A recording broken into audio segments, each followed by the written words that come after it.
dokter parenting yang biasa memang sudah mengisi beberapa seminar tentang parenting. Beliau seorang trainer dan motivator dan juga coach di Malang.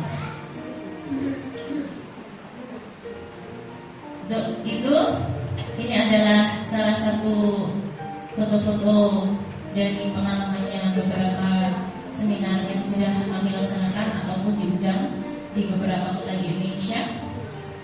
Foto kami.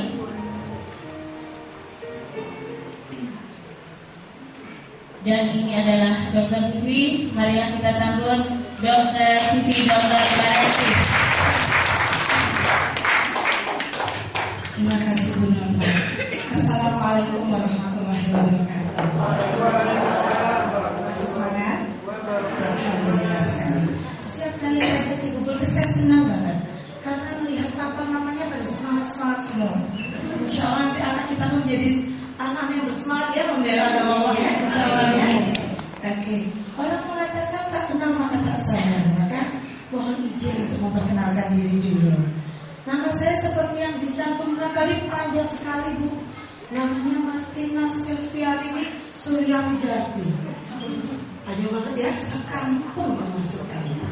Kata orang, nama adalah doa. Ternyata benar. Martina berasal dari Maret, karena lahirnya di bulan Maret. Boleh dicatat ya, tanggal 15 nanti boleh ya. Kemarin. Kemudian Silviarini, mama saya itu ambil dari kata Silvestris, yang artinya cemara gunung. Karena harapannya jadi anak yang tegar, yang bisa berdiri terus kokoh, ya, walaupun tertimpa angin, kokoh. Dan ada kata surya di situ. Orang tua saya itu berharap bahwa saya bisa bermanfaat untuk banyak orang, kata saya. Dan Widarti dari dokternya, karena yang operasi itu namanya Dokter Widarto, karena saya perempuan jadi Widarti ya. Gak lucu ya kalau Widarto. Doa itu pun mulai terkabul ternyata dengan cara-cara Allah ya. Maka Pak, pada saat saya SMP, ibu saya sakit kanker. Mulai habis ceritanya. Waktu itu beliau terkena kanker ovari dan stadiumnya langsung baru tambah.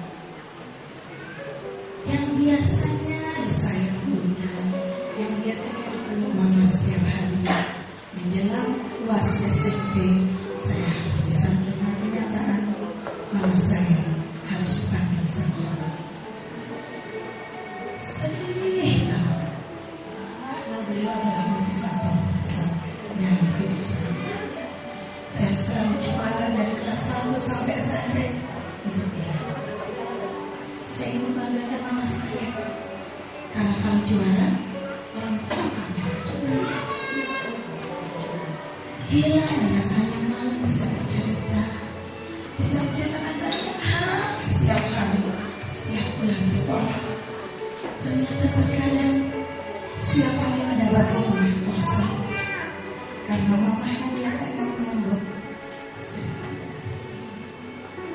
saya pun kehilangan motivasi terbesar dalam hidup saya. Yang biasanya yang 1 atau 3 besar, dan akhirnya harus jadi ranking 23 dari 24 siswa di SMP SMA 1. Waktu terus berjalan dan saya tidak tahu kenapa saya tidak bisa bangkit, karena saya sudah belajar setiap hari. Tapi nanti saya tetap di bawah. Tapi saya kemudian beralih melihat figur yang lain yang ada di sisi saya.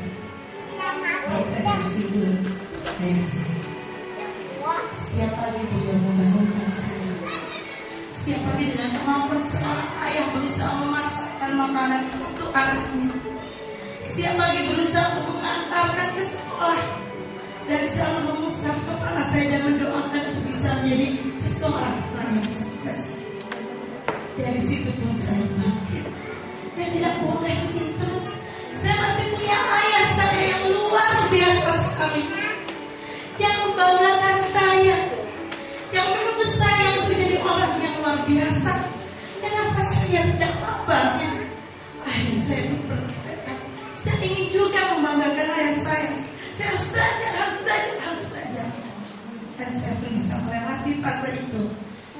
kelas 2 SMA, saya kembali ke sakit.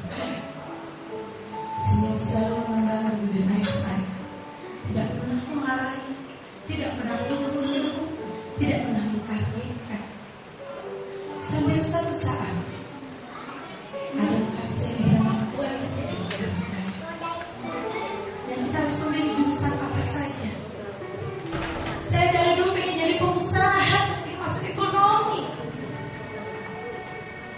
Saya pun mengambil basic. Di grade kedua saya tulis ekonomi. Di grade ketiga saya tulis pertanian. Apa yang pertama? Dalam kediaman seorang ayah, saya tahu dia mengharapkan sekali saya menjadi seorang dokter. Karena kakek saya dulu pun sudah seorang dokter, dan tante-tante saya pun seorang dokter. Beliau pun dulu sempat masuk dan seorang UGM, tapi ternyata harus keluar karena harus membiayai adik-adiknya. Dan akhirnya di depan panitia pengawas UMPTN pun saya menorehkan masuk ke fakultas kedokteran. Saya berpikir saya berusaha, dan hari yang ditunggu pun tiba. Akhirnya pengumuman di koran itu pun yang dinanti sekian lama pun datang ke rumah. Dengan hati berdebar-debar, saya buka, tidak ada nama saya. Saya buka lagi, kok tidak ada. Saya buka lagi, apakah saya tidak diterima?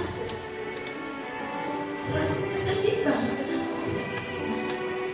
Saya buka lembaran yang berikutnya, ternyata saya salah buka. Yang saya buka IPA, harusnya IPC, karena belum pengalaman ya, kalau tidak sekali.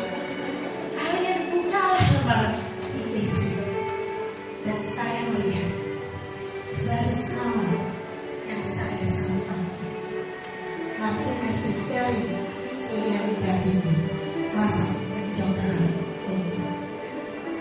Hari itu ayah saya tersenyum, dipeluknya saya, dibelikan makanan kesukaan saya. Dan hari-hari pun saya lalui di fakultas kedokteran. Berangkat pagi, bedah mayat dengan bau yang kadang-kadang membuat pingsan. Pulang pun, tapi saya tetap semangat karena saya melihat senyum kebanggaan di wajah ayah saya. Waktu terus berlanjut, dan ternyata ceritanya tidak berakhir di situ. Kekuatan doa yang ada di nama saya terus berjalan. Di semester 5, di 5 hari bulan Syawal, tiba-tiba terdengar teriakan di kamar mandi. Dan saya pun berlari ke kamar mandi. Kenapa Pak? Kenapa? Tidak terdengar suara. Saya menunggu di depan pintu kamar mandi. Kenapa tidak ada suara? Tiba-tiba keluarlah ayah saya dari kamar mandi dengan keringat dingin di sekujur tubuh dan berkata, Vivi, badan Papa lemas semuanya. Masya Allah, di rumah saya panik dan saya bawa ke rumah sakit. Di rumah sakit pun masih sempat bicara. Sudah makan, dan yang dia tanyakan hanya telinga saya. Apakah saya sudah makan? Apakah dari rumahnya sudah dikunci? Apakah bawa uang? Yang dipikirkan adalah saya. Dan kisah terbesarnya adalah 8 jam setelah kejadian itu, beliau pun meninggalkan saya. Dan saya adalah seorang anak tunggal. Dunia terasa hilang. Saya tidak punya siapa-siapa di dunia.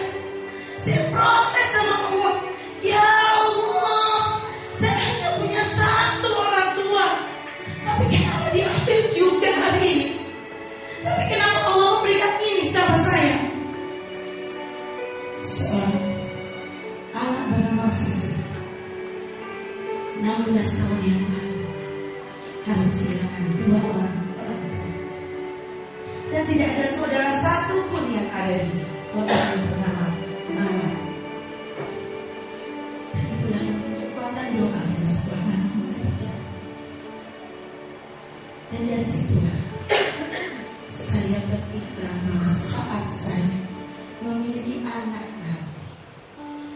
ingin bisa memastikan dan setiap tahapan tumbuh kembangnya saya akan ada di sisinya. Apapun yang dia inginkan atau ceritakan, saya ingin ada di sampingnya. Dan saya berharap bahwa dia mengidolakan saya sebagai orang tuanya. Bila nanti akan bisa memandikan jenazah saya, dialah yang nanti akan bisa mengkafani saya, yang akan bisa mendoakan saya. Allahumma firli wal mawtai warhamhum kama rabbayani shaghir. Saya menginginkan dia bisa belajar setiap doa itu adalah dari saya, orang tuanya. Karena saya tidak akan pernah tahu kapan saya akan dipanggil oleh Allah. Saya tidak akan pernah tahu kapan waktu akan memisahkan kami. Dan saya mengharapkan saat nanti Allah telah memanggil saya akan berkata, ya Allah, saya sudah siap akan panggil. Ya Allah, semoga 3 amalan yang akan dibawa terus selamanya telah sudah siap ya Allah saya kumpulkan. Semoga telah banyak ilmu yang bermanfaat yang mengalir untuk banyak orang. Semoga banyak sekali ilmu yang bermanfaat yang mengalir pada anak-anak ini. Dan semoga seluruh anak di seluruh Indonesia bisa mendapatkan sentuhan dari seorang manusia sederhana seperti saya. Dan semoga ya Allah saya selalu berdoa, semoga anak-anak saya bisa menjadi golongan anak-anak yang soleh, anak-anak yang bisa mendoakan kedua orang tuanya, anak-anak yang bisa selalu mendoakan agar Allah ridho bukakan pintu surga untuk saya, agar Allah ridho pakaikan mahkota kehormatan di surga nanti. Dan semoga ada amal jariah yang sempat terukir dalam kehidupan saya. Dan itulah kenapa hadir rumah cerdas di mana. Dan akhirnya sekarang telah ada 9 di berbagai kota di Indonesia. Mohon doanya semoga itu adalah bagian mencari surganya Allah. Bagian semoga bisa sharing ilmu yang bermanfaat untuk orang tua. Karena pada saat pendidikan anak usia dini itu sebenarnya kita sedang berhadapan mereka. Belum kelihatan hasilnya sekarang, kelihatannya nanti. Dan ternyata untuk membuat seorang anak, membentuk seorang anak yang soleh, itu harus direncanakan dan dibentuk dengan seksama. Tidak bisa dengan tenaga sisa, tidak bisa dengan SKS kita kuliah, ya.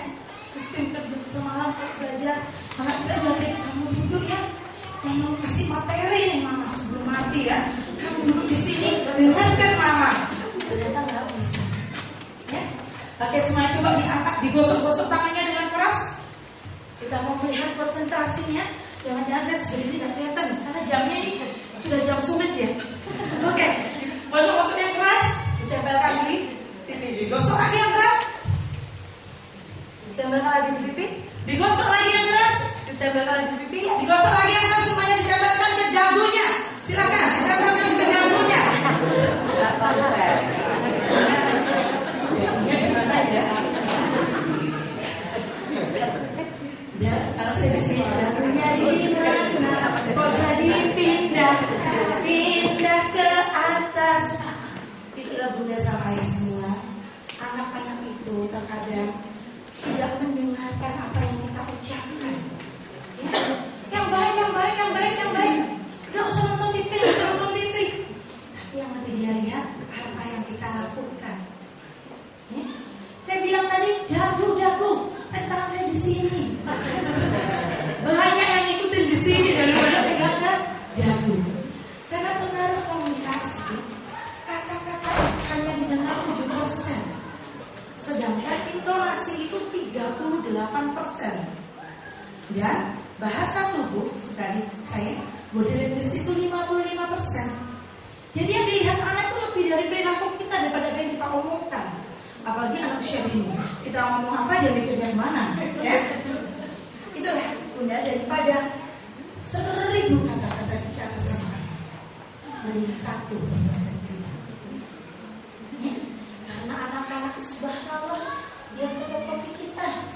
Saya punya anak ya kelas 1 sekarang terkecil, sepatu saya kok beli baru pakai dia detik ini. Itu di depan dia begini. Seringan ya lihat omongnya seminar gitu ya. Jadi anak-anak itu benar-benar mencontoh perilaku kita. Nanti kita di sini saya akan sedikit sharing. Waktunya berapa menit? Akhirnya sudah selesai dokter. Sudah langsung saya tutup. Mungkin sekitar nanti diingatkan ya kalau waktunya banyak. Kalau sudah habis mohon diingatkan. Baik. Kenapa sih? Kita sepakatnya sampai jam berapa? Saya bisa percepat, bisa perlambat ya.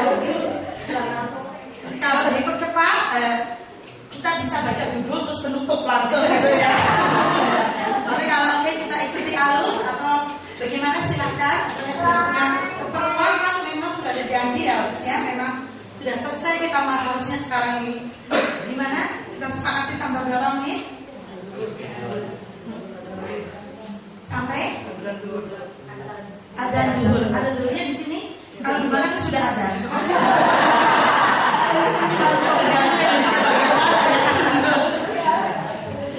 Oke, saya diingatkan mohon panitia pembawa acara untuk nanti waktunya.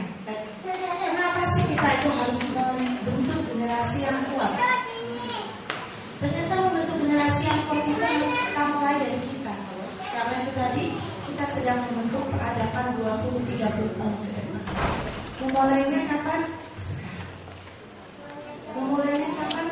Ternyata pada saat papa dulu mencari calon istri, itulah dimulailah membentuk generasi yang kuat. Jadi nanti pada saat setiap tahapan tumbuh kembang anak, nanti harus dilewati. Karena di tahapan tumbuh kembang anak itu mama papa seperti spiral. Ya? Seperti spiral seperti ini. Setiap tahapan yang ada di dalamnya harus diisi.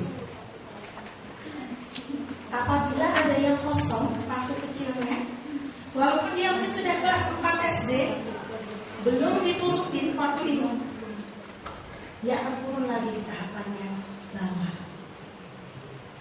Kita bisa mulai lihat anak-anak ya, ada tetangga saudara yang kelas 4 atau 5 SD, maunya main game aja, maunya main keluar aja, gak mau nih dia. Pokok main maunya, gak mau pokoknya belajar. Nah, itu kenapa? Karena banyak anak-anak kita di PAUD Indonesia itu banyaknya disuruh kalistung. Masuk nyanyi-nyanyi kalistung, pulang. Masuk nyanyi-nyanyi kalistung, pulang. Gitu terus sekolahnya. Dia semuanya dengan belajar dengan direct. Kakak duduk, kakak makan, kakak tidur. Nanti kalau kurang berhasil, maka tadi komunikasi efektif langsung dinaikkan. Kakak tidur. Tidur gak? Nah, itulah yang terjadi pada anak-anak kita. Ada banyak anak-anak Indonesia atau anak-anak yang setelah kuliah bingung. Aku sering ingin jadi apa sih? Saya menemukan passion saya sebagai pembicara anak. Itu saya nyaman gitu. Kalau ngomong sharing sama orang tua, ada senang gitu. Ibaratnya seharian ngomong puas. Kamu bingung audiennya apa gitu. Pulang. Artinya pada saat anak kita menemukan passion dalam hidup, dia akan bisa membuat prestasi yang luar biasa untuk umat dan bangsa ini. Tetapi kalau dia kerjanya bukan sesuai passionnya, dia terkena penyakit P14 nanti. Ada yang tahu? Pergi pagi, pulang petang, angkat pelot, punggung pegal-pegal. Nah, capek semua kalau nanti dia tidak menemukan passionnya. Bagaimana nanti menemukan passionnya? Orang tua harus baca tahapan perkembangan nanti. Ikro. Makanya harus ikro ya, sampai kita dalam yang sebelum berangkat harus selalu ikro. Dan sebelum kita Dan siapa yang menanam durian, maka dia akan panen durian. Barang siapa menanam alpukat, dia akan panen alpukat. Gak mungkin kalau dia nanamnya mangga mau panen durian, kecuali di kebun tetangga. Nah itu sama pada anak. Apa yang kita tanamkan sejak kecil, itulah yang akan menjadi pegangan diri. Karena sesungguhnya semua anak fitrahnya adalah Islam. Yang menjadikan dia Yahudi, Majusi, Nasrani, orang tuanya. Yang menjadikan dia nakal baik, orang tuanya. Yang ditanya Allah nanti bagaimana kamu mendidik anakmu, orang tuanya. Guru-guru makanya ditanya lagi dikit, hanya orang tuanya. Gitu ya. Oh hilang. Jadi pada saat kita belajar, ingat bahwa seorang anaklah yang bisa membukakan pintu surga untuk orang tuanya. Jangan pernah merasa tidak punya waktu bersama anak. Bahkan the number one client itu sebenarnya adalah anak kita. Dia itu investasi dunia akhirat kita. Dari dialah pintu surga kita terbuka. Dari dialah yang akan memuliakan nama keluarga. Jadi pada saat itu terus ada programnya. Tidak bisa dengan tenaga sisa. Pulang kerja, papa manyok, sibuk. Mama manyok, mama capek kalian. Nah, akhirnya terjadi orang tua jadi monster buat anaknya. Kalau papa mama itu, rapi, datang. Nah, kalau seperti itu kita bisa berkaca. Apakah kita malaikatnya anak atau monsternya anak ya? Oke. Nah, bagaimana kita selanjutnya untuk tahu tentang tumbuh kembang anak ini? Dari yang seperti spiral, dan dia tidak akan pernah terisi sempurna kalau kita tidak mengisinya. Dan harapannya nanti sebisa mungkin kita bisa baca tahapannya. Jadi jangan sampai ada anak dokter anak saya tidak bisa baca warna, tidak bisa tahu adat. Umur berapa Bu? 2 tahun. Ya belum. Ini orang tuanya kebanyakan akhir. Akhirnya nanti anaknya hati-hati. Yang terjadi kelasnya dia usianya 4 SD, ternyata tahapan perkembangannya masih TK. Karena pada saat haknya, fitrahnya bermain disuruh belajar. Dan anak itu Bu tidak suka dites. Ya, kamu tadi belajar apa? Ilmu. Oh, ya, ketatanegaraan ini. Ayo, apa aja dari Pancasila? Ayo, siapa presiden kita? Ayo, sebutkan Undang-Undang 45, 1 sampai 5. Anak tidak akan nyaman. Kalau saya seperti itu, dia cenderung tidak mau bicara sama Anda. Anda akan lihat hasilnya tanpa sadar. Tiba-tiba dia dengan adzan ambil air wudhu, dia berwudhu dengan benar, dia ambil sajadah, dia sholat. Itulah yang dia lakukan. Karena di usia ini 0 sampai 7 tahun kita ibarat sedang membangun rumah. Kita membangun pondasinya. Mau rumahnya tingkat berapa? 1, 2, 3, 4, 10, tergantung di 0-7 tahun. Seperti biasa saya contohkan seperti ini. Kalau kita, ini pondasi 0 sampai 7 anak namanya spidol ini ya. Kemudian saya letakkan ini, saya letakkan lagi ini, beban-bebannya di SD, apa yang terjadi pada anak kita? Roboh dan akhirnya dia di tahapan berikutnya menjadi lelah untuk belajar. Lihat buku itu langsung jadi obat tidur, langsung tidur lihat buku. Lihat buku tebel banget. Jadi kalau yang mengalami insomnia bisa diberikan buku-buku yang tebal sebenarnya, tidak usah berobat mahal-mahal. Tapi bayangkan kalau pondasinya seperti meja ini, diletakkan air minum 10, buku dan apapun diletakkan di atas bebannya, dia akan nyaman. Dan anak yang sukses sebenarnya adalah orang yang sukses adalah orang yang bahagia di setiap tahapan kehidupannya. Itu orang yang sukses. Dan akhirnya dia bisa bersyukur. Kalau tidak bisa bahagia di setiap tahapnya itu menderita banget. Belum kuliah, aduh galau dia belum kuliah sudah kuliahnya, aduh belum nikah, sudah nikah, aduh suamiku nih ngorok aja tiap hari lah gitu. Masak rewel, maunya pedas, aku nggak suka pedas, salah lah. Belum punya anak, aduh gimana sih kok belum punya anak, terus sedih deh, aku belum punya anak, aku akan bahagia deh kalau punya anak. Ternyata suaminya, Masya Allah karena rumah udah dipel, kok dicat sama kakiku dari tanah, pusing kepala baby. Nah, akhirnya yang terjadi, kalau waktu kecil tahapan tumbuh kembangnya tidak terisi, saat dewasa pun dia tidak pernah merasakan arti kata bahagia. Bisa bersyukur? Jauh. Masih salah alamat ya, dicari Ayu Ting Ting ya, belum ketemu. Katanya kepala dia udah ketemu ya, T4 gitu ya. Oke, lanjut. Nah, saat dulu saya jadi dokter, maka saya masuk mana? Apa? Fakultas kedokteran ya. Yang jadi arsitek akan masuk arsitektur. Yang jadi ahli ekonom akan masuk fakultas ekonomi. Nah, pertanyaan mendasarnya sekarang, saat dulu jadi orang tua, masuk tidak sekolah orang tua?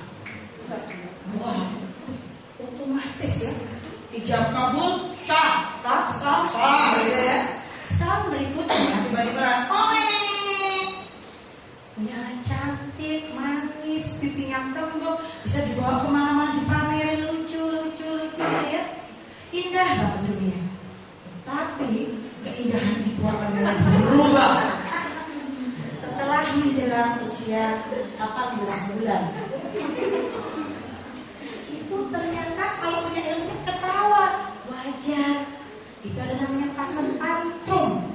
Tantrum itu kalau tidak dituruti keinginannya dia akan gebrak dunia. Mama sering. Nah ya, ada gebrak kali India, ya. Kali apapun dikeluarkan dia. Goyang bor, goyang semuanya keluar dari dia. Itu fase tantrum. Tapi kalau orang tua tahu mengatasinya, orang tua cuma tertawa, kami sedang melewati fase munak. Tapi kalau orang tuanya belum belajar ilmu parenting, jadi kamu bisa diam nggak? Diam nggak? Malah pusing, kamu diam nggak? Ayo, melapester ya mulutnya. Dan memang kasihan ya anak-anak di Indonesia itu terkadang, terutama anak pertama mama bapak ya, karena jadi terakhir nanti orang tuanya anak sekolah gitu. Ini anaknya banyak banget, mama. Setelah kecil akan jadi diam, begitu cara menangani anak gitu. Ya bersimpulan sendiri. Suatu saat gitu lagi. Kok gak mempan masih aja. Pukul, pelak. Yang terjadi akhirnya apa? Ganti. Itu level 1 kalau jadi level 2 pukul. Akhirnya orang tua mengambil kesimpulan sendiri. Karena apa? Saat kita tidak ada memori masuk baru ke dalam otak kita, yang terjadi adalah kita mengambil database di bawah sadar kita. Kita dulu pernah mengalami apa sih waktu kecil? Padahal dulu kita sebel banget kalau dijilid, tapi ternyata sekarang kita juga suka jilid ya. Kalau kita tidak mengupgrade diri, itulah kenapa usul kita ikro ya. Dan kita bertumbuh dengan komunitas orang tua yang berpikir kebaikan anak. Alhamdulillah sekali karena nanti kita akan kenal 3 guru anak yang akan berpengaruh seumur hidupnya. Oke, lanjut. Pada anak, ternyata di usia 0 sampai 7, yang terpenting kita harus pelajari bahwa anak itu adalah seseorang pribadi yang unik. Oke, kita lanjut. Uniknya apa? Itu uniknya sudah sejak dalam kandungan. Itulah pentingnya ilmu pada kita. Maka di dalam Al-Quran dikatakan sebaiknya ilmu mendahului amal. Sebelum menikah, harusnya ilmu parenting sudah punya. Sehingga pada saat hamil dan selanjutnya sudah tinggal praktek. Tapi terkadang kita ada masalah baru cari Mbah Google. Kenapa kok nangis terus? Atasi anak nangis terus. Baru cari anaknya berlari kemana gitu ya. Nah, yang terjadi anak ini sebenarnya unik dalam kandungan. Makanya haram ya kalau kita membandingkan dia dengan siapa. bandingin sama orang kakak kita, sama sepupu kita, sama anak tetangga, sama anaknya Bang Modir, nah kan? Sama, anak kita pun tidak nyaman saat dibandingkan. Dan keunikan ini ternyata kita pun ambil sumbangsih loh, mama papa. 3 hari makanan terakhir yang dimakan ayahnya dan 3 hari makanan terakhir yang dimakan ibunya itu menentukan kualitas sperma ayah dan ibunya. Kalau kita suka makan junk food, fast food, dan food yang lain yang banyak mereknya itu banyak MSG, berpengaruh pada kualitas sperma ayah ibunya, ovum ibunya. Apalagi ibunya lagi jemput kakaknya yang lagi makan cilok bakar, itu lebih banyak lagi MSG-nya. Dan itu kualitas sperma sudah dibentuk, sudah kita pilih yang kualitas jenis cilok. Oleh karena itu kalau anaknya sudah lahir harus ridho. Saya bukan jualan cilok loh ya. Jadi kalau anaknya sudah lahir harus ridho sama anaknya. Ingat, anak sebelum akhir balik itu masih tanggung jawab siapa? Orang tuanya. Jadi kalau ada 3 kesalahan pada dia, anaknya ini kok modelnya agak berbeda, itu sebenarnya nanti kita akan belajar lihat 3 gurunya. Dan yang di anak yang terpenting adalah pada saat kita punya mobil, kalau bisa jalan bahan bakarnya apa yang mau apa? Bensin. Di tangki bensin. Kalau saat mobil kita bermasalah entah olinya atau bensinnya, maka di dashboard akan bermacam-macam menyala lampunya ya. Tapi anak kita nggak mungkin dong kalau tiba-tiba dia bermasalah tidak lampunya makanya mapping, bermasalah, nggak mungkin ya. Kalau tiba-tiba dahinya berwarna biru gitu. Ternyata di anak pun ada tangki, namanya tangki cinta. Dan tangki cinta ini yang isi mama dan papahnya. Dan nggak boleh titip absen kalau isi tangki cinta ya. Semua harus diisi. Pada saat tangki ini kurang, dia akan berbuat di luar kewajaran. Dan karena dia ingin show on sama mama. Lihat aku dong ma, aku lihat aku akan rindu sama mama. Tapi nggak mungkin anak 2-4 tahun anak berkata, mama coba duduk, aku rindu sama mama. Nggak bisa. Yang terjadi akhirnya adalah dia bersikap menarik-narik tangan kita, menarik-narik baju kita. Ayo mama mana, ayo papa main. Yang terjadi dia nggak mau sibuk. Dia dan anak semakin hilang tangki cintanya di keluarga, biasanya di sekolah dia nanti akan mengeluarkan ekspresinya. Sering peluk anak kita untuk menenangkan hatinya. Pastikan kita mengatakan I love you padanya setiap pagi, sehingga dia paham kita. Ada lagi nih hasil karya kita. Itu tadi kan masih bibitnya. Ternyata di dalam perut nih, di dalam perut. Karena kita sibuk, kita sering makan makanan instan. Emang zaman sekarang tuh banyak ya, ada kopi instan, ada mie instan, bubur instan. Tapi itulah kenapa kok kita nggak bisa instan hamilnya? Mendingan enak ya 1,5 bulan gitu ya, atau 2 bulan 10 hari. Anak saya tuh suka ngamatin kucingnya. Ini ternyata kucing tuh hamilnya 2 bulan 10 hari. Oh gitu ya, seperti itu. Kenapa kok kita nggak 2 bulan 10 hari aja lebih praktis ya sebenarnya? Kenapa kok 9 bulan 10 hari Allah beri? Ternyata Allah beri kesempatan untuk kedua orang tuanya untuk memikirkan program apa sih yang akan diberikan kepada anaknya setelah. Dan itulah yang menyebabkan akhirnya pada saat 9 bulan, ibarat kita mau beli rumah, kita sedang beli tanahnya. Dan itu sudah tidak bisa dibeli lagi setelah lahir.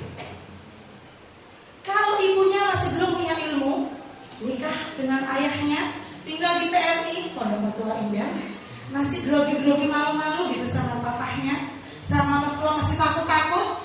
Yang terjadi adalah dinding rahimnya si ibu menjadi keras. Akhirnya karakter anak, terutama pertama biasanya agak-agak keras. Itu hasil karya kita juga ya. Jadi ridho. Jangan kita bilang, kamu itu keras banget, itu dia siapa sih? Lah kok mamanya aja lupa. Karena dia bilang, saudara siapa ya?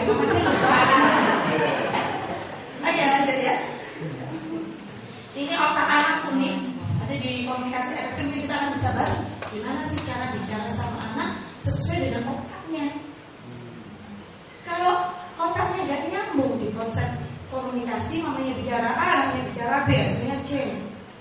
Nah, kita harus belajar bagaimana dong ngomongnya efektif sama anak. Oke. Pada saat lahir, ini adalah gambaran dari neuron otak anak. Kalau kita bicara neuron, itu adalah bagian di otak. Ini ada 1 triliun mah. Jadi anak-anak kita terlahir bukan hanya miliarder, triliuner. Dikasih Allah 1 triliun.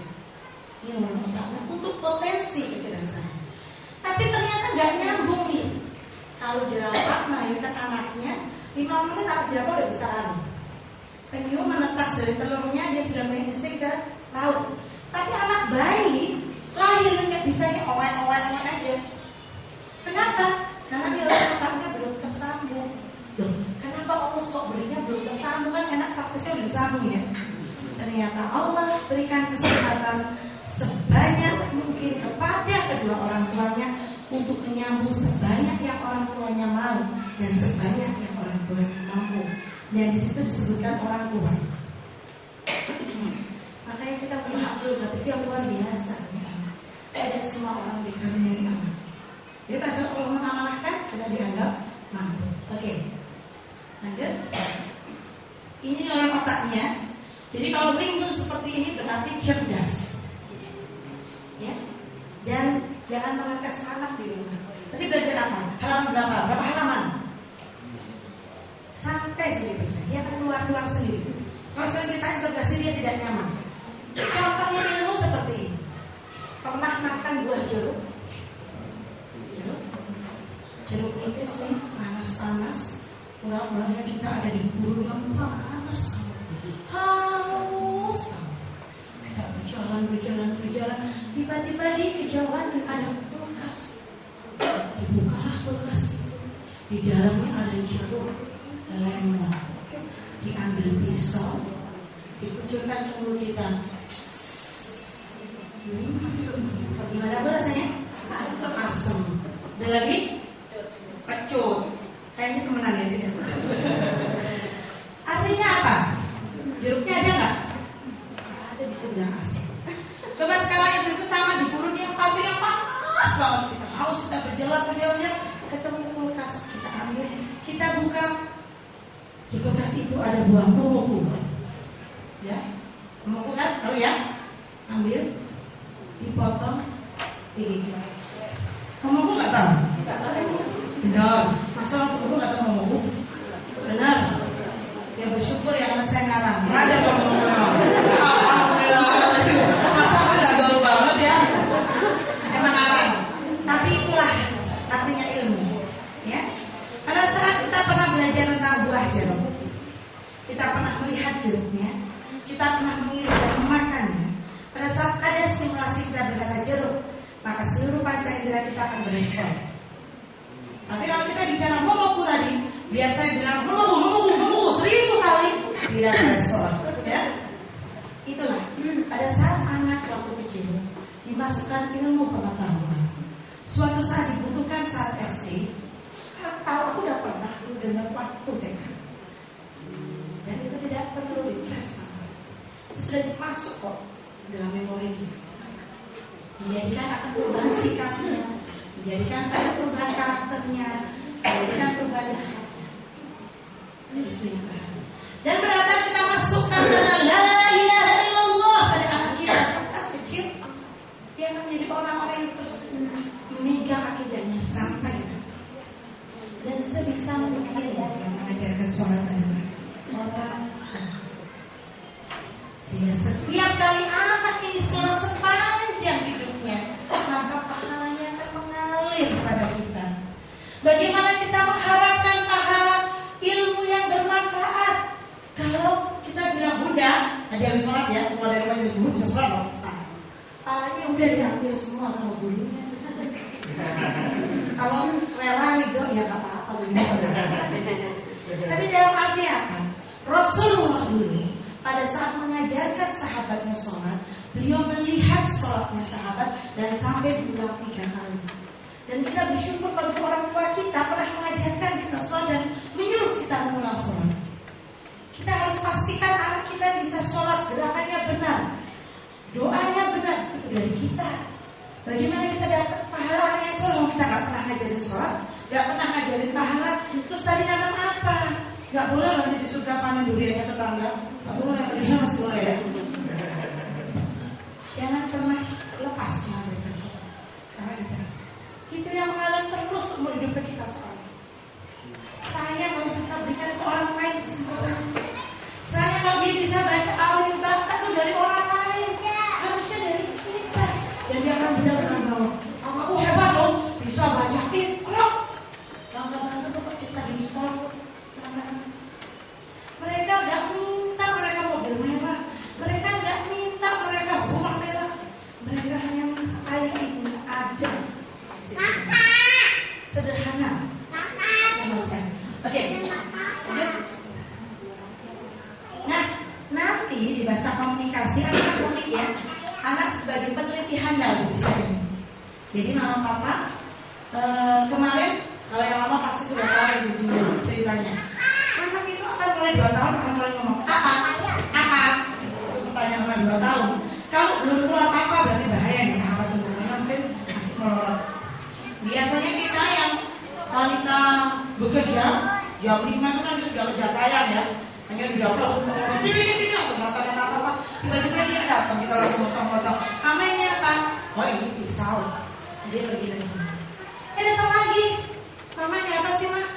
Pisau. Pergi lagi. Nanti datang lagi. Mama ini apa sih? Pisau. Mama udah bilang tadi pisau. Pergi lagi dia. Apa sih mah ini? Pisau. Udah mulai deh ya. Musik rocknya keluar. Ada kenapa sebenarnya anak itu kok tanyanya berulang-ulang? Ada yang tahu? Karena dia tidak mengerti. Karena tidak mengerti. Karena anak itu fitrahnya oleh Allah adalah sebagai peneliti handal. Dan peneliti handal itu harus bisa bertanya sampai tuntas. Jadi kalau kita jelaskan anak ini pisona, yang atas tumpul, yang bawah tajam. Yang tajam ini yang digunakan untuk memotong. Pastikan aman saat menggunakan pisau dan pastikan bersama orang dewasa.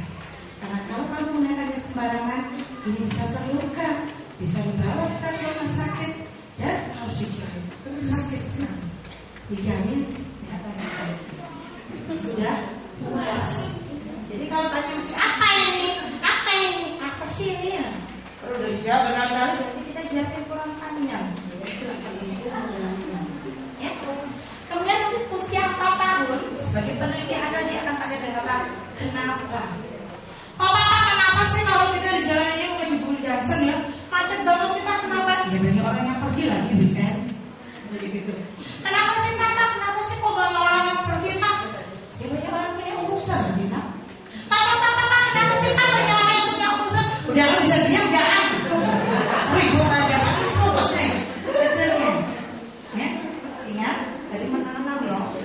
Pada saat SD nanti pulang sekolah dengan gembira. Dede kan tadi belajar apa ya? Ujian ya? Iya. Ujian apa? Matematika. Apa tadi yang keluar faktor? Apa berapa yang keluar? Udah apa dia kau bilang? Nanti panennya SD semuanya. Sekarang masih manis-manis dia masih jalan aja spon kan? Diserap semua. Baik buruk diserap semua. Tidak ada filter. Kamu di program 7. Makanya kita harus memilihkan lingkungan yang benar. Tidak ada filter. Oke? Lanjut. Ini anak adalah sebagai komunikator. Anak itu punya bahasa natural language. Bahasa natural language-nya bermacam-macam. Kita bisa lihat salah satunya seperti ini. Sudah. Berarti tugasnya selesai ya.